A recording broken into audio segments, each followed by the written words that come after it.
Hello दोस्तों, अगर आप क्लास 10th का एग्ज़ाम यानी कि 2027 में देने वाला है तो मैं आपके लिए आज यानी कि हिंदी का सब्जेक्टिव प्रश्न लेकर आए हैं। अगर जो विद्यार्थी जी मेरे वाट्सएप ग्रुप में नहीं जुड़े हैं तो वे कृपया मेरा वाट्सएप नंबर लिखिएगा। मेरा वाट्सएप नंबर है 6379208294। ये मेरे वाट्सएप नंबर है, इस पर हाय कर भेज दीजिएगा तो वाट्सएप ग्रुप में जोड़ दिया जाएगा। तो चलिए सभी विद्यार्थी जी अब चलते हैं यानी कि प्रश्न की ओर। तो प्रश्न क्या कह रहा है, सबसे पहले आप लोग देखिएगा यानी कि लेखक किस बिंदवान की बात करते हैं, बिंदवान का स्वरूप क्या है। तो लेखक जिस बिंदवान की बात करती हैं तो वह देखिए, अगर आप इस वीडियो को देख रहे हैं तो शुरू से लेकर अंत तक देखिएगा ताकि जो भी एग्जाम 2027 में हिंदी से रिलेटेड आवे ये यानी कि प्रश्न न छूटे। चलिए अंत तक देखिएगा ताकि आप लोग को बहुत सारा अधिक यानी कि समझ में आएगा। चलिए बता रहे हैं कि लेखक किस बिंदवान की बात करते हैं, बिंदवान का स्वरूप क्या है। तो लेखक है जो जिस बिंदवान की बात करते हैं वह जाति प्रथा एक पोषक है। क्या है, तो एक जातिवाद का एक पोषक है। तो भारत में कई ऐसे गांव हैं जहां के लिए शिक्षित होकर भी जात पात छुआछूत की यानी कि भावना रखते थे। पहले यानी कि भीमराव अम्बेडकर जी का जात पात का बहुत भावना रखते थे, शिक्षित रहते भर में। अब देखिए विडंबना का स्वरूप कार्य कुशलता के आधार पर श्रम विभाजन होना चाहिए, न कि जाति प्रथा के आधार। चूंकि श्रम विभाजन जाति प्रथा का दूसरा रूप है। क्या है, तो श्रम विभाजन जाति प्रथा का दूसरा रूप है। तो चलिए इतना अगर बात आप लोग को समझ में आ गया होगा तो आप लोग देखिए अब चलते हैं यानी कि दूसरा नंबर प्रश्न क्या कर रहा है। दूसरा नंबर देखिएगा कि यानी कि जातिवाद की पोषक उसके पक्ष पर क्या तर्क देती है। तो यानी कि जातिवाद के पक्ष में महान संविधानविद डॉक्टर अम्बेडकर जी के द्वारा यह तर्क दिया जाता है कि कार्यकुशलता और रुचि के आधार पर श्रम विभाजन होना चाहिए। किसके आधार पर, तो कार्यकुशलता के लिए और रुचि के आधार पर यानी कि श्रम विभाजन होना चाहिए। कुछ लोग का मानना है कि श्रम विभाजन जाति प्रथा का दूसरा रूप है। श्रम विभाजन और जाति प्रथा का दूसरा रूप है, इसमें कोई बुराई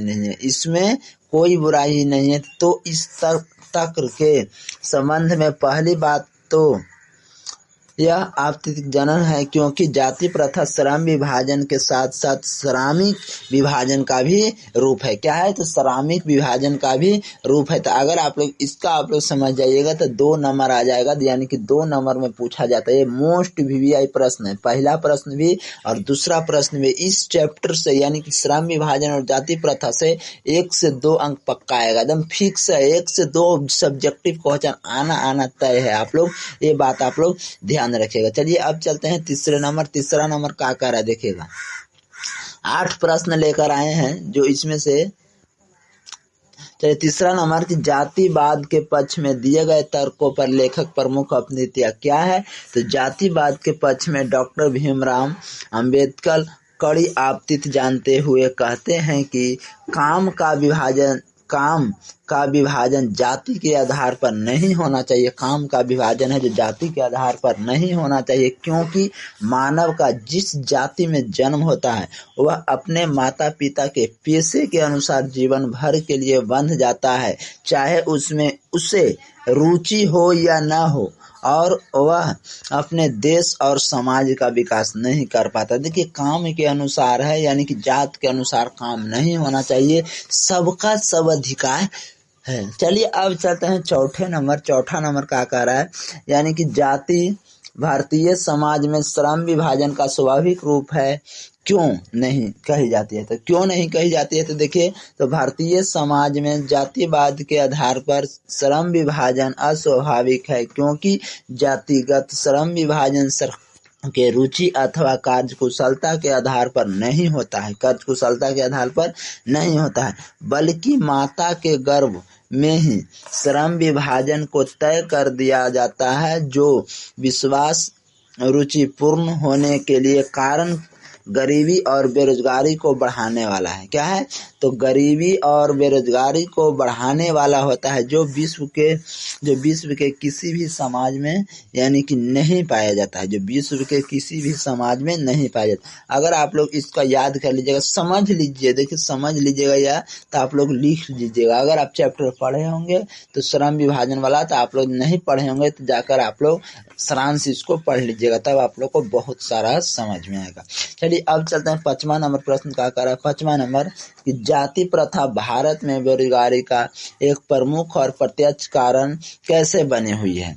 तो वह वास्तविक रूप से कह सकते हैं कि जाति भारत में बेरोजगारी का एक प्रमुख और प्रत्यक्ष कारण माना जाता है, चूंकि मानव का जिस जाति में जन्म होता है वह अपने पिता के पेशों के अनुसार ही जीवन भर के लिए, देखिए जीवन भर के लिए यानी कि उसी पेशों में बंध जाता है और वह मन पसंद कार्य करना चाहता है परंतु नहीं कर पाता है, जिससे अपने समाज और देश का विकास नहीं कर पाता है। तो हिंदू धर्म में जाति प्रथा का तहत पेशों बदलने के, देखिए अगर आप जाति प्रथा में बेरोजगारी का प्रमुख कारण क्या है? अगर कोई का इंसान है जो यानी कि पापा जी कुछ कर रहे हैं जाति के अनुसार वह काम करे, तो उसका बेटा भी है जो जातीय के अनुसार काम पर वो लग जाता है, इसी चलते विकास नहीं हो पाता है। तो यही जाति प्रथा है जो बेरोजगारी का बहुत सारा यानी कि प्रमुख और प्रत्यक्ष कारण है। चलिए अब चलते हैं 6वां नंबर प्रश्न। 6वां नंबर प्रश्न क्या कर रहा है कि लेखक आज के उद्योगों में गरीबी और उत्पीड़न से बड़े समस्या किसे मानते हैं और क्यों? तो लेखक आज के उद्योगों में गरीब और उत्पीड़न से भी बड़ी समस्या जाति प्रथा को मानते हैं, क्योंकि जाति प्रथा के कारण ही अपने रुचि के अनुसार पेशा चुनने वाली आज़ादी नहीं होता है। तो जाति प्रथा अगले मनुष्य के भाव और रुचि का कोई स्थान नहीं होता है और मजबूरी में मनुष्य को अपना जातिगत पेशा वाला काम करना पड़ जाता है। तो जातिवाद वाला अपना मजबूरी में बेचारा काम करना पड़ जाता है। तो इसका आप लोग 2 नंबर में भी ये पूछता है, तो ये भी बात आप लोग ध्यान रखिएगा। चलिए देखिएगा यानी कि 7वां नंबर कि लेखक ने पाठ में किस प्रमुख पहलुओं से जाति प्रथा को एक हानिकारक प्रथा के रूप में दिखाया है?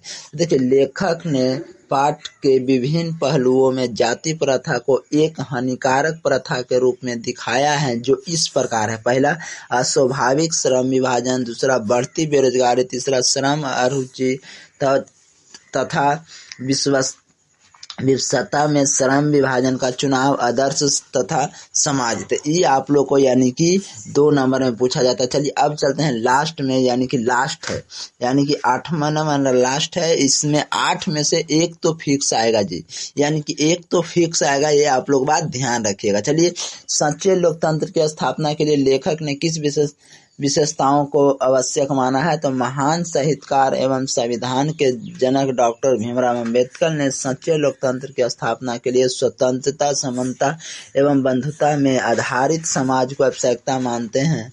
हम सभी देशवासियों के बीच भाईचारों का संबंध होना चाहिए या किसी भी प्रकार का जता पता छुआछूत की भेदभाव मन में नहीं होना चाहिए, तभी हम एक अच्छे समाज का निर्माण कर सकते हैं और इसे अपनाने से देश की एकता और अखंडता मजबूत होती है। तो अगर आप लोग को वीडियो पसंद आए तो चैनल को सब्सक्राइब कर दीजिएगा और क्लास को लाइक कर दीजिएगा। चलिए अब चलते हैं नेक्स्ट वीडियो में।